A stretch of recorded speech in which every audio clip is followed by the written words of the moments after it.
Boa tarde, candidato. Muito obrigado pela entrevista. Uma teoria comum nesse ano na política brasileira é que a coisa mais importante nessa eleição, mais importante do que a ideologia, o partido, é essa diferença entre nova e velha política. Isso é porque a confiança das pessoas nas instituições da autoridade entrou em colapso tão severo que ninguém que parece ligado com o sistema antigo pode vencer.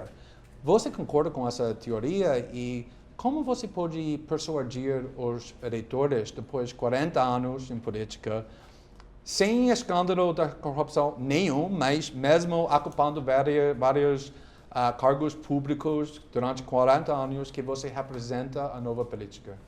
Essa versão publicitária, marketológica, é produzida em São Paulo pelo fenômeno Dória. Um velho político que foi presidente da Embratur no governo Sarney, dali saiu por corrupção e, enfim, filho de políticos, então inventou isso como uma interpretação esperta, é uma palavra negativa em certas dimensões. Esperta quer dizer o inteligente sem escrúpulos, não é? De entender essa repulsa do povo com o momento que o país está vivendo. Mas isso já muito rapidamente virou uma mentira. Ele próprio ajudou a desmistificar isso. E o que o povo brasileiro está procurando são respostas práticas para questões muito práticas, muito concretas, e que consultam a velhíssima questão pobres-ricos. Essa é a grande questão. Não que a gente precise opor necessariamente, mas o pacto distributivo no Brasil, o conflito distributivo no Brasil é o centro do debate. E aí a direita mais reacionária, mais fisiológica, mais clientelista, fica fazendo adjetivos para sair desta grande questão. Mas o atual líder das pesquisas, sem contar Lula, é Jair Bolsonaro, que não tem muitos programas específicos, mas para mim ele tem muitas semelhanças com Trump e Brexit e muitos partidos extremistas na Europa que estão crescendo rapidamente. O principal apelo é que eles estão ameaçando ou prometendo destruir totalmente o sistema político que o povo odeia. Você acha que esse sentimento também é significativo aqui no Brasil? E você é um político que vai mais proteger o sistema político ou vai ajudar a destruí-lo? Não, o sistema político brasileiro precisa ser destruído e criado um novo, porém politicamente.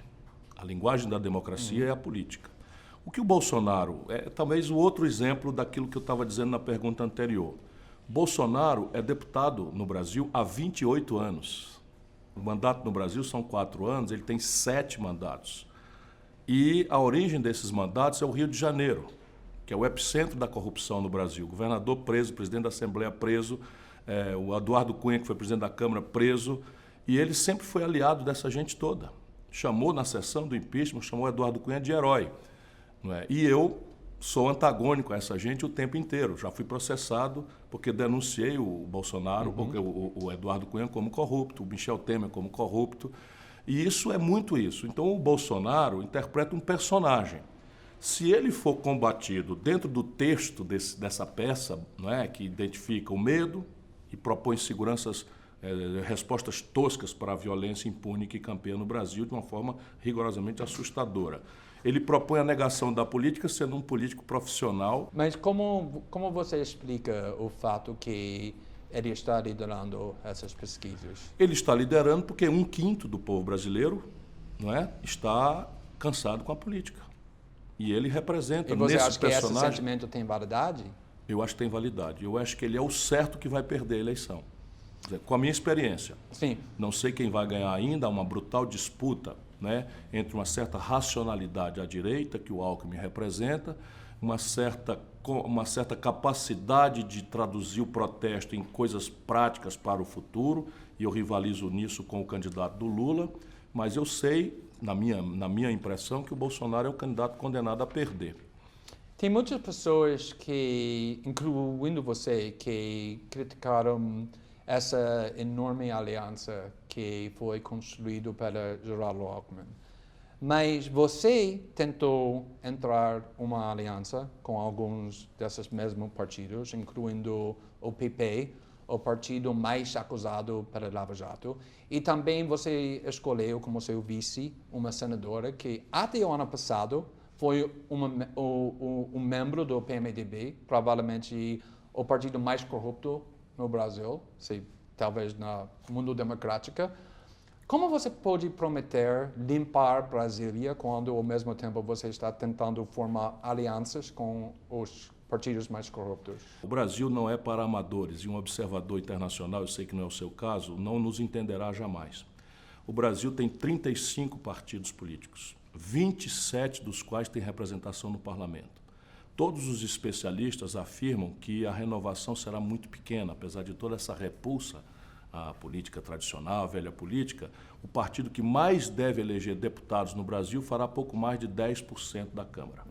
O que me obriga a ter um olho na eleição e um olho no dia seguinte, porque o país também está colapsado estruturalmente e precisa vitalmente de promover reformas estruturais, numa direção bem explícita, no meu caso, que é restaurar nossa capacidade de crescer a economia com mecanismos de distribuição de renda simultâneos a esse, diferente da ideia vã de crescimento econômico que tem sido a retórica do lado mais conservador.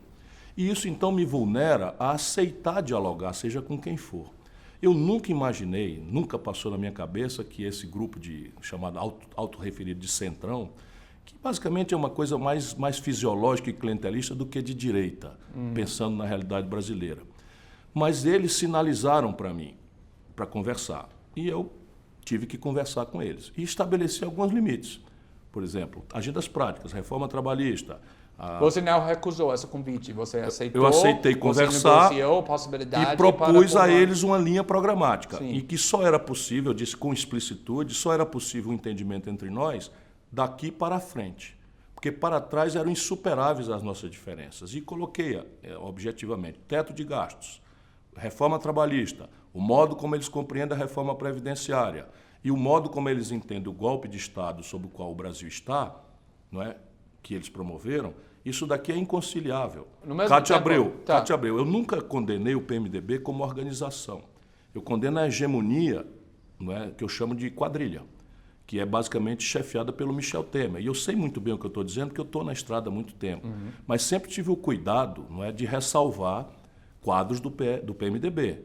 Por exemplo, o Requião, eu citei sempre, o Jarbas Vasconcelos. E a Cátia Abreu é uma mulher que votou contra o impeachment, votou contra esse conjunto de reformas antipobre, antipovo, antinacionais que o Michel Temer representa e foi expulsa do PMDB. Sim, então vamos discutir ela daqui a pouco, eu prometo, mas para agora vamos discutir um pouco mais sobre o PMDB, porque em 7 estados, seu partido, o PDT, está coligado com o PMDB.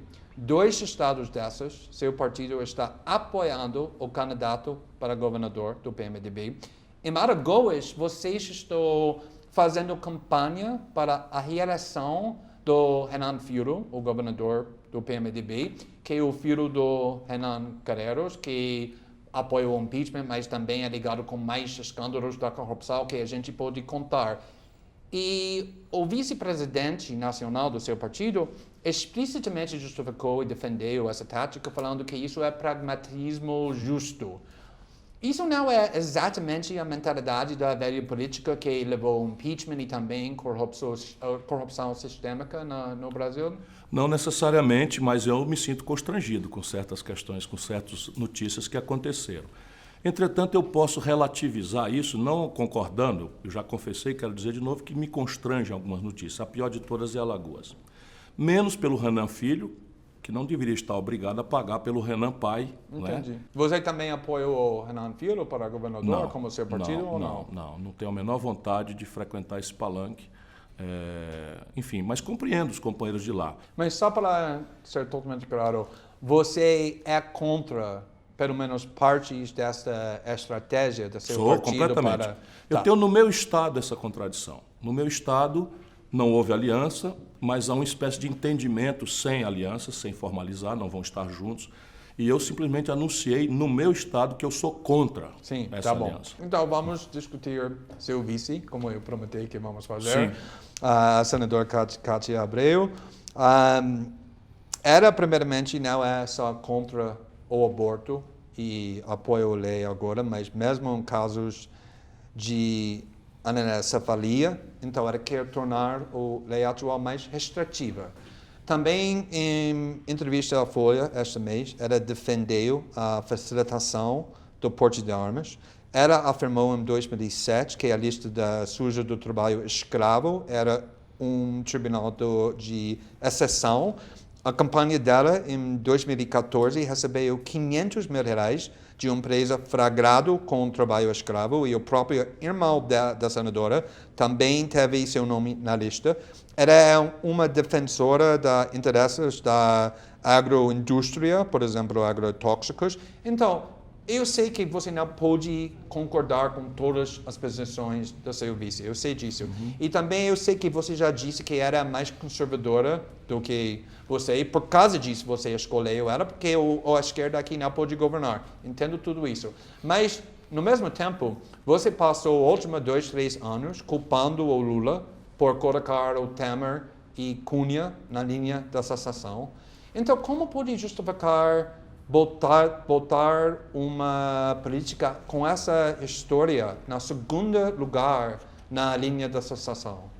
Quem conhecer a história da Cátia Abreu fora desses estereótipos e dessas simplificações, que não é o seu caso, que trabalha a pesquisa... Alguma coisa foi falsa? Não, mas assim, condená-la porque o irmão está numa lista de coisas é uma ilação, não é?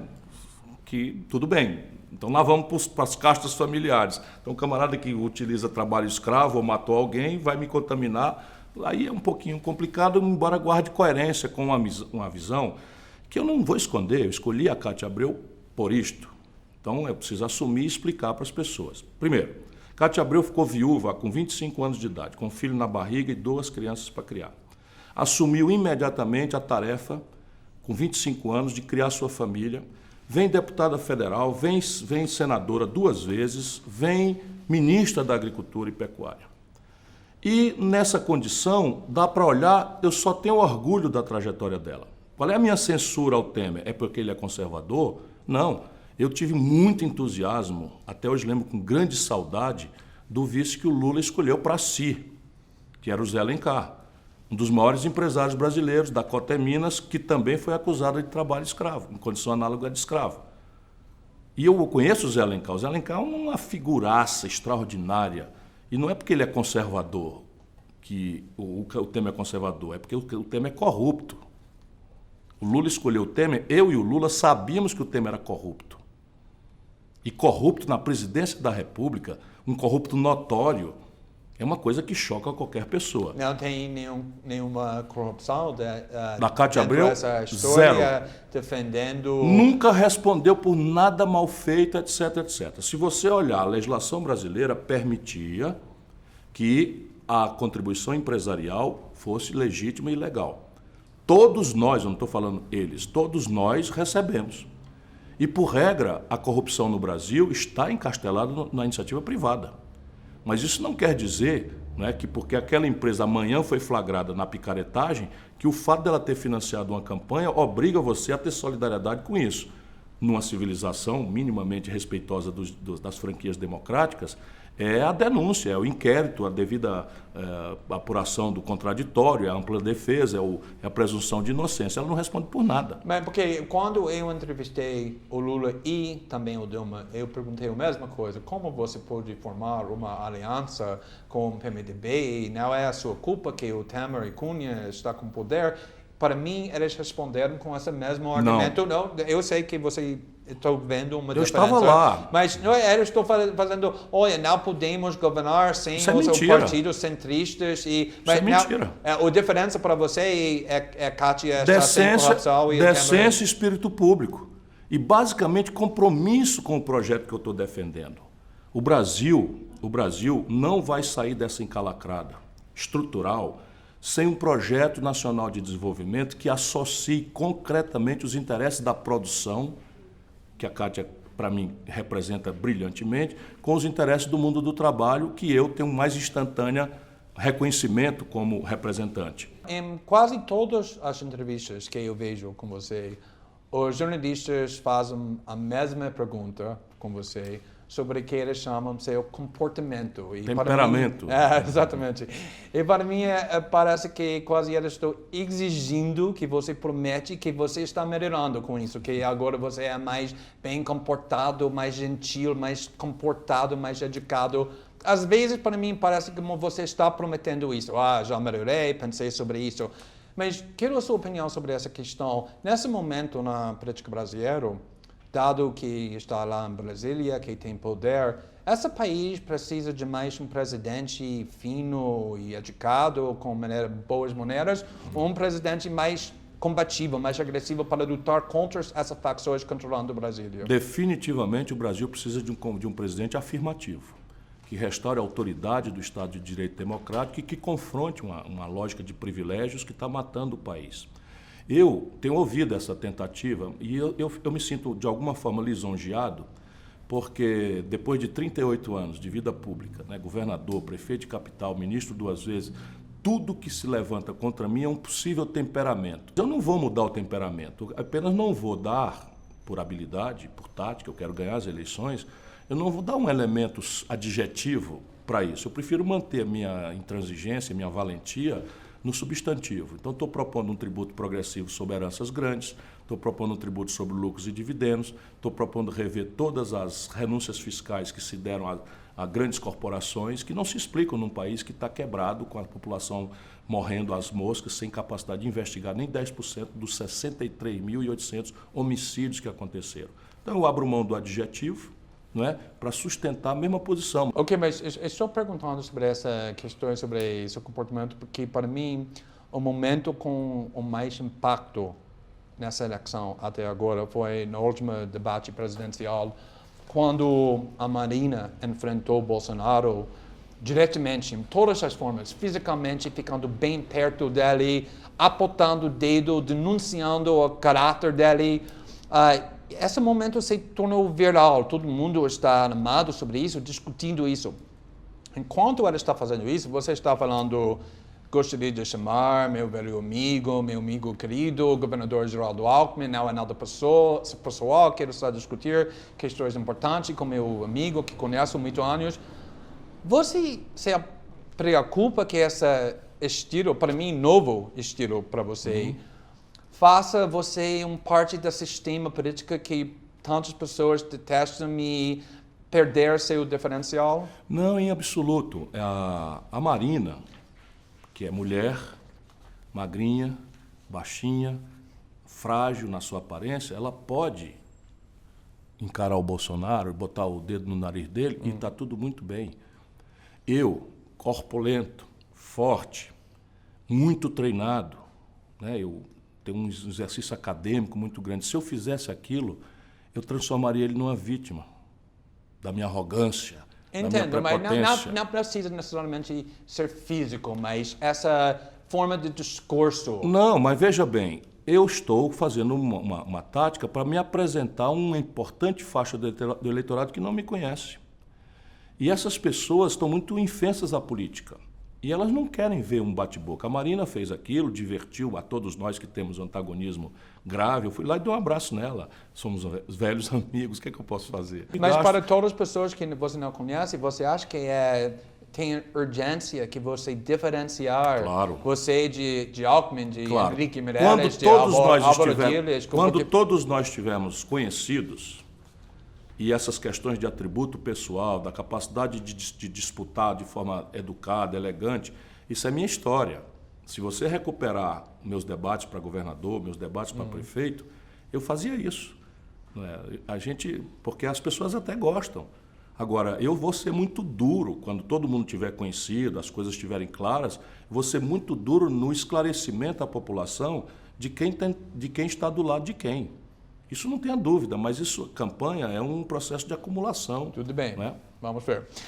Numa entrevista na semana passada com o Globo, você criticou o que você chama a velha esquerda, seja PSOL e outra parte da esquerda, que você chamou outra esquerda e intransigente, e que, em suas palavras, acaba de se descomprometendo com a realidade do povo. Isso é uma crítica que acho que tem muita validade, para a esquerda, o desafio da esquerda mesmo. Mas o exemplo que você deu sobre isso era a política de drogas. E você reclamou especificamente que cada vez que você visita Rio de Janeiro e se encontra com ativistas políticos, você disse isso, que eles querem exigir de mim compromisso de descriminalização de drogas, porque eu gosto de fumar minha maconha. Nenhum problema, meu patrão, mas eu quero ser presidente do Brasil e não guru de costumes. Você disse isso, e eu quero perguntar sobre isso. Porque, na realidade, uma das vozes mais influentes no movimento para legalizar as drogas aqui no Brasil é Fernando Henrique, que dedicou muito tempo, muitos anos, trabalhando para essa causa, junto com pessoas como Kofi Annan e os líderes mais respeitados no mundo. Você acha que Fernando Henrique faz isso porque ele quer fumar maconha ou porque ele reconhece que essa política da criminalização das drogas cria consequências bem graves e sérias para vários aspectos da sociedade brasileira? A política de criminalização das drogas, a guerra às drogas, é uma política fracassada. Minha opinião nunca foi omitida sobre este assunto. A questão básica, Glenn, é que nós estamos num processo eleitoral no Brasil, aqui e agora. O presidente da República não tem atribuição para resolver isso. Ele pode colocar o peso da sua liderança, mas sabe qual é a chance de uma iniciativa do presidente da República dirimir essa questão? Zero. Eu sei, mas você está zombando essa preocupação não é como zombando. Alguma coisa pequena. O problema é que as pessoas tomam a minha opinião pela parte publicada delas. Então eu estou começando aqui dizendo exatamente de acordo consigo. Agora o Fernando Henrique presidiu o Brasil 8 anos. Sim. Por que ele não fez? É uma questão importante. Que é só uma questão simples e trivial. Ele não fez na campanha para não ferir o conservadorismo dos cristãos, evangélicos, católicos, que tem esse assunto como um assunto tabu. Tudo bem. E ele não fez isso no governo porque o Fernando Henrique é um demagogo. Tudo bem, mas você concorda com essa posição que para problemas bem sérios aqui no país, violência, segurança pública, abuso da polícia, a operação de prisioneiros, o sistema de racismo, botando muitos jovens negros na prisão, é muito ligado com essa questão da criminalização das drogas. Não é só um sobre equívoco. quem quer fumar É um equívoco. Hoje, usuário de droga no Brasil já não tem mais nenhum problema com a lei. Isso já está dado. E não foi porque nós inovamos legislativamente, é porque o judiciário fixou, né, que portadores, usuários, etc., não são presos. Mas está botando pessoas na prisão que estão vendendo então, vamos lá. quantidades. Sobre isso eu tenho falado muito repetidamente. Eu acho um grosseiro equívoco o encarceramento de jovens, porque são pequenos traficantes, que, na verdade, os grandes traficantes oferecem para a polícia matar ou fazer flagrante, estatística, etc., ou, quando são presos, viram o exército de reserva do verdadeiro problema brasileiro, que é o narcotráfico e as facções criminosas. Então, isto daqui, o encarceramento, para mim é claro, nós temos que acabar com isso. Mas eu não preciso entrar nesse debate dando um murro na ponta de uma faca que não é racional, é tabu para os grupos religiosos, que são ampla maioria na sociedade brasileira, isso é tabu. E, de repente, eu que estou preocupado com o combate à corrupção, eles são meus aliados. Eu estou preocupado com a pobreza, a miséria, a desigualdade, eles são meus aliados. E eu vou jogar todos eles fora por uma imprudência, um descuido, um despotismo esclarecido. Mas isso não é o que o líder faz? Não. O líder verdadeiro, ele compreende a sua nação e procura resolver os conflitos mediando, estabelecendo a magistratura. Então, eu tenho proposto para debater a política de Portugal. Mas, geralmente, sobre essa questão, você é conhecido como um político que tem opiniões fortes e você se expressa na forma assertiva. Mas muitas vezes tem debates cruciais que estão acontecendo aqui no Brasil e também na toda a América Latina, o direito do aborto, a criminalização das drogas, onde você se recusa a dar uma posição muito forte falando que você vai deixar isso para plebiscito, o referendo, deixando o povo decidir. E gostaria de saber, porque essa é uma tática usada por muitos políticos, muitas democracias, para escapam as questões controversas. Isso que você está fazendo um cálculo político ou como você decidir quando você vai ter uma opinião forte que você expressa e você deixa, vamos deixar isso para plebiscito? É muito improvável que qualquer assunto, seja ele tabu ou não, eu não tenho uma opinião assertiva, clara, contundente, que você pode recuperar na internet. Qual é a sua opinião qualquer assunto, sobre qualquer discriminação assunto. de drogas? Entretanto, uma coisa é o cidadão Ciro Gomes, livre para opinar, para escrever, acadêmico, outra coisa é alguém que quer representar um momento de transição criticamente grave da vida brasileira, em que eu posso desperdiçar energias populares que são potencialmente solidárias na hierarquia dos nossos dramas, muito mais grave do que essas outras questões que são graves também para muitos grupos de coisas, por inabilidade política. Então eu estou sendo explícito.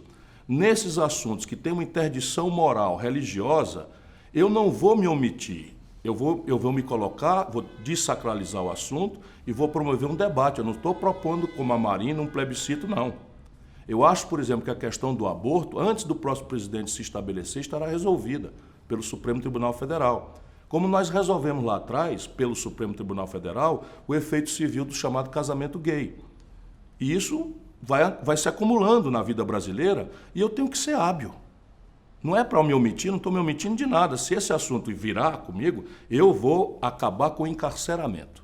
Tá. Isso é compromisso meu, mas uma coisa é o encarceramento, todo mundo vai ficar de acordo comigo. Outra coisa é eu entrar num debate estéril, moralista, religioso, não é racional, né, sobre descriminalizar o uso de drogas. Quais são as drogas?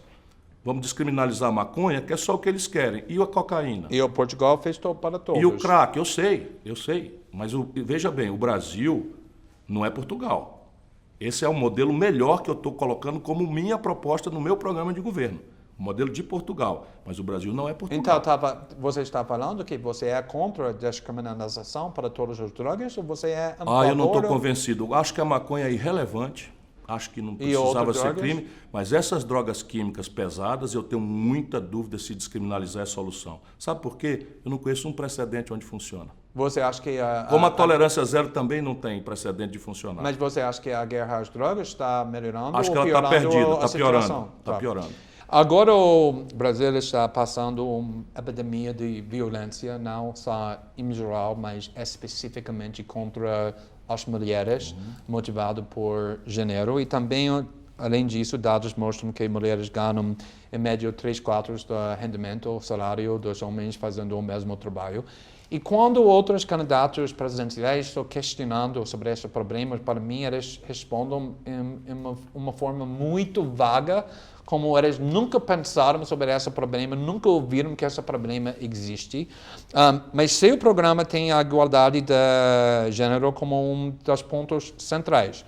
Mas gostaria de saber quais políticos especificamente você vai implementar, não com palavras lindas como garantia de aplicação da Lei Maria da Penha ou adoção de médias apropriadas para melhorar a capacidade de mulheres para obter renda, mas especificamente para reduzir essa violência contra mulheres e para resolver essa desigualdade de salários. A desigualdade de salário já é ilegal. O Brasil é signatário da Convenção da OIT, que determina o salário igual para a mesma jornada de trabalho. Está acontecendo o mesmo. Está acontecendo. Então, trata-se de enforcement. E quem faz esse enforcement é o Ministério do Trabalho. A fiscalização, comigo, é assim, vai pagar salário igual, e isso é, sim, tarefa do Estado promover. Ao contrário do que diz o Alckmin, o Bolsonaro e outros liberaloides vai brasileiros. Pressionar as empresas, mas você acha que... Fiscalizar e multar. Mais do que pressionar, fiscalizar e multar, porque isto é ilegal. Eu pretendo revogar a atual reforma trabalhista e substituí-la por uma nova que encerre determinadas aberrações, entre elas a faculdade que este país permitiu em pleno século XXI de que um patrão coloque uma trabalhadora grávida em ambiente insalubre. Já não tenho a mesma segurança do que fazer para especificamente olhar, sob o ponto de vista de gênero, para o crime contra as mulheres. É uma tendência assustadora que está acontecendo no Brasil, mas é uma tendência ainda, não são números absolutos tão graves quanto o morticínio de jovens, pouco importa o gênero aqui, mas são quase sempre homens, não é? A questão do feminicídio, que é a morte da mulher pela circunstância de ser mulher e normalmente por um amor antigo, frustrado, um namorado, um marido, etc. E sobre isso, que é Pois é, especificamente? francamente, eu estou desafiando os acadêmicos a me oferecerem alternativas mais práticas, porque eu também gosto de ser muito prático. Quando os meus assessores começam, eu digo, não quero saber de palavrório, porque eu sou um vivido, eu preciso entregar as coisas práticas. E eu confesso, no momento em que lhe falo, que a única providência que surgiu até agora que eu vou tomar é mudar a legislação brasileira para permitir, já na instância policial, ou seja, o delegado ou o escrivão de polícia, promover, antes de autorização judicial, as medidas de proteção e segregação. Então, determinar que o marido ou o namorado que ameaçou não se aproxime mais do que 500 metros, hoje precisa de uma autorização É judicial. importante para financiar mais os abrigos que protegem as mulheres que estão sendo ameaçadas. Isso é fácil, mas isso é depois da violência acontecida. Sim. Isso é depois. Nós no Ceará nós temos casa de passagem, etc, etc. Mas nós precisamos estancar na origem. E eu realmente ainda estou estudando, porque a única providência prática que eu achei, em toda essa consulta que eu faço, é essa de permitir com mais agilidade que o delegado determine medidas de segregação para confinar ou atenuar o risco antes de que aconteça. Isso é uma coisa que já está decidida por mim. Mas você tem umas outras questões no Brasil. Por exemplo, 63.880 homicídios. Quase todos jovens, quase todos negros, quase todos pobres, quase todos na esteira de disputa de território por droga. Aqui é trazer para a instância federal a responsabilidade da investigação até a segregação prisional para o governo federal contra as facções criminosas. No oposto do que alguns estados fizeram, que fizeram acordo com essas facções criminosas, em troca de, deixando frouxa a circulação de droga, eles garantirem que não haverá homicídio. São Paulo é o caso. E no Brasil nós precisamos mudar isso completamente. Todo o comando das facções criminosas hoje, em São Paulo, que está infernizando o Brasil inteiro, estão em prisões estaduais. Enquanto isso, nós temos metade das vagas nos presídios federais ociosas. E sobre essa questão do intervenção do federal, o militar no Rio de Janeiro, você acha que essa está funcionando nem um pouco? Ou isso foi um insulto à dignidade do nosso povo. Não é? Eu disse isso antes, na hora que todo mundo... Porque o povo está com medo. E como o povo está com medo, os políticos espertalhões que são, não é, oferecem soluções mágicas, rápidas, drásticas, barulhentas e aparatosas, e isso, no primeiro momento, causa determinadas ilusões de ótica. Mas quem estuda as coisas, quem tem experiência, já dava para ver que isso seria uma tragédia. Por quê? Porque Força Armada é treinada para matar o inimigo. E nós precisamos de forças policiais que formem a culpa, que aperfeiçoem a prova, que façam a investigação para segregar o bandido, o meliante. São tarefas completamente distintas, a literatura é farta nesse assunto.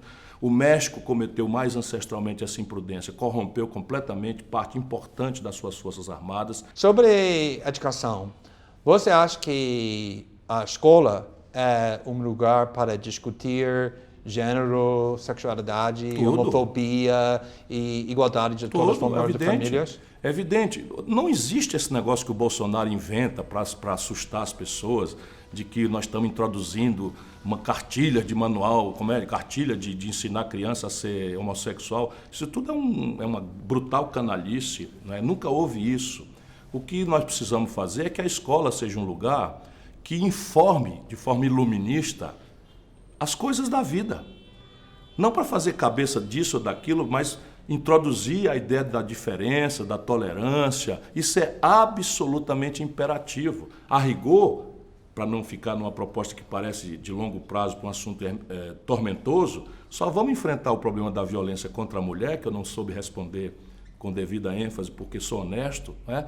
Se nós criarmos um jovem, uma criança, uma humanidade diferente, não é? Sim. E isso se faz na escola. Então, sobre esses dois problemas que acabei de perguntar, sobre desigualdade de gênero e também o problema com homofobia e todas essas atitudes, você, claro, tem propostas de parte da sua campanha, mas durante seus mandatos como governador, ou durante os mandatos do seu irmão, do governador também, vocês fizeram alguma coisa específica sobre esses dois problemas? Sim, eu, como governador, fiz o que pude para criar esse ambiente.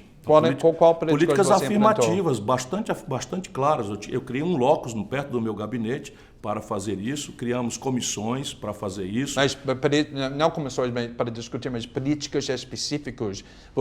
Você implementou, como governador, políticas para combater a desigualdade de gênero, homofobia? Sim. Toda a capacitação do magistério do Ceará durante o meu período introduziu a discussão da tolerância e do respeito à diversidade.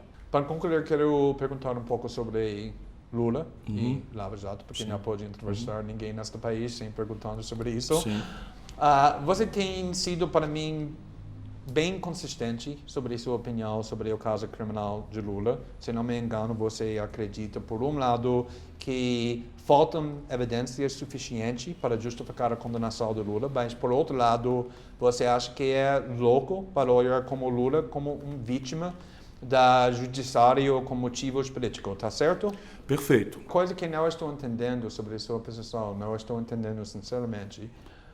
Como pode explicar que agora 4 juízes afirmaram essa condenação na maneira que garantir que Lula vai ser barrado para candidatura da presidência, exceto que o judiciário está comportando com motivos políticos? Como pode explicar isso? É simples de explicar. Eu conversei com Lula e só ele pode definir que tipo de reação vai ter diante do fato de que uma sentença frágil, homologada por um tribunal regional, o coloque na situação de uma lei que, bem intencionada, é uma aberração jurídica que ele, Lula, fez acontecer contra a minha opinião. Tá. Veja bem, deixa eu explicar. Tá. Então, se o paciente se sente vítima de uma trama golpista, marginal à lei, envolvendo organicamente o judiciário, na América Latina, você denuncia e vai para o exílio, vai para a embaixada, levanta o povo. Não, a opção do Lula, pessoalmente, foi recorrer. O recurso supõe a crença no sistema. Portanto, não dá esquizofrenicamente para eu dizer que o judiciário está numa trama golpista e eu recorro a esse judiciário esperando que ele considere o meu recurso. Mas percebe? é possível para o judiciário, os juízes, por exemplo, nos Estados Unidos, juízes, o Supreme Court está sempre sendo acusado, decidindo com motivos políticos, motivos corruptos, não golpe, mas com motivos políticos e não com pensamentos, decisões sobre a lei.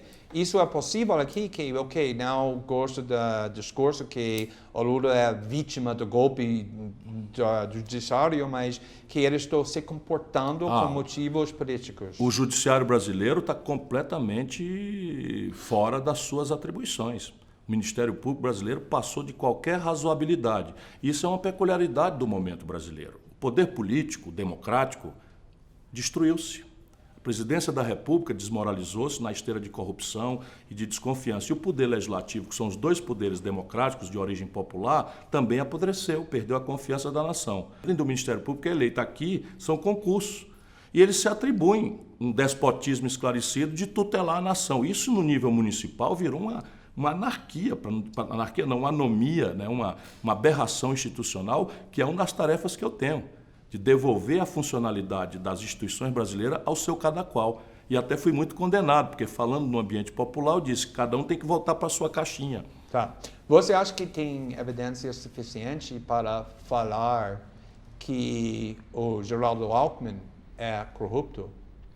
Na tarefa de um homem de Estado, há duas responsabilidades, não roubar e não deixar roubar. Eu acho que ele clara e lucidamente deixa roubar. Então ele é corrupto, na sua opinião? Você afirma isso, porque para mim é muito duro afirmar, porque é um velho amigo. Mas que ele deixa roubar, não tenho a menor dúvida. Tá bom, última pergunta. Até agora você se recusa para falar se você usaria o poder de indulta em favor de Lula, se você se tornar presidente, porque você disse que não é certo para dar uma opinião sobre isso até ele completa todos os recursos. Isso não estou entendendo. Já sabemos a evidência que o Sérgio Moro apontou para justificar a condenação. Agora tem um tribunal que afirmou essa condenação, por que você não pode falar simplesmente se usaria o poder do indulto se Lula perder no último passo? Por duas razões. A primeira é que o Lula não quer isso, porque o Lula está no meio de um itinerário de recursos em que restam a ele duas apelações. O recurso extraordinário no STJ, um recurso especial no STJ e um recurso extraordinário no Supremo Tribunal Federal. Portanto, qualquer pessoa que anunciar um indulto está supondo, a premissa do indulto é o trânsito em julgado, então eu estaria supondo publicamente, sendo um adversário cordial, mas um adversário da estratégia deles, que o Lula vai ser condenado nas duas instâncias, como eu até acredito que vai ser mesmo, né? Porque não há muita margem a partir do que eles estão fazendo, é esquizofrênico você pegar uma multidão de militantes seus e ir para a porta de um tribunal. Isso é república de banana. Ou você não acredita na instituição e cumpre seus ritos, ou você não acredita na instituição e vamos à luta, como eu me propus lá na data própria. A outra razão é que cada vez que eu, de boa fé, pretendi ajudar o Lula, eu fui agredido, insultado violenta e traiçoeiramente pela cúpula do PT. Mas você estava criticando o Lula muito duramente o último ano também. Eu duvido que você encontre uma crítica pessoal ao Lula. Eu critico o comportamento. Vamos agora. Você acha correto? Você acha correto? Até as pedras do caminho sabem, se o saber comum, se o senso comum for correto, que o Lula não será candidato. Se ele não será candidato, como é que se explica essa fraude que ele está patrocinando? Não, mas estou falando, essas palavras são muito duras. Sim, mas isso é uma fraude. As pessoas precisam entender, porque eu conheço o povo. O povo brasileiro tem uma gratidão, tem ódio, muitos têm ódio, mas um povo mais pobre, mais humilde, tem uma gratidão, um respeito, um carinho pelo Lula. E o que eles estão fazendo com isso? Eles estão incitando essa população com uma mentira de que o Lula vai ser candidato, mexendo com tudo quanto é de chicana jurídica, para chegar lá na frente, criar uma comoção e o Lula indicar uma nova Dilma, uma pessoa que não tem liderança, que não tem experiência, que acabou de perder. Espera um pouquinho. O meu amigo, acabei de apoiá-lo, não faz 2 anos, candidatou-se a prefeito de São Paulo no cargo e perdeu, não foi para o Dória, que é um farsante, no primeiro turno, ele perdeu para nulo e branco. Tirou 16% dos votos. Como é que alguém acha que um camarada desse, com 15 dias da eleição, vai virar presidente? Se isso der certo, não dá certo. Sabe por quê? Porque se é um presidente desse tamanho, que vai passar para a sociedade a necessidade de sair de Brasília em hora de tensão e consultar o Lula no presídio em Curitiba. Isso destrói um país. Não é possível. Isso é crítica ao Lula? Isso é crítica política. Então, candidato, mais uma vez, muito obrigado pela entrevista. Muito obrigado. Eu disse a você em off e vou dizer em on. Você devia ajudar um pouco o jornalismo brasileiro a ser mais profissional. Parabéns pela qualidade das questões. Muito obrigado.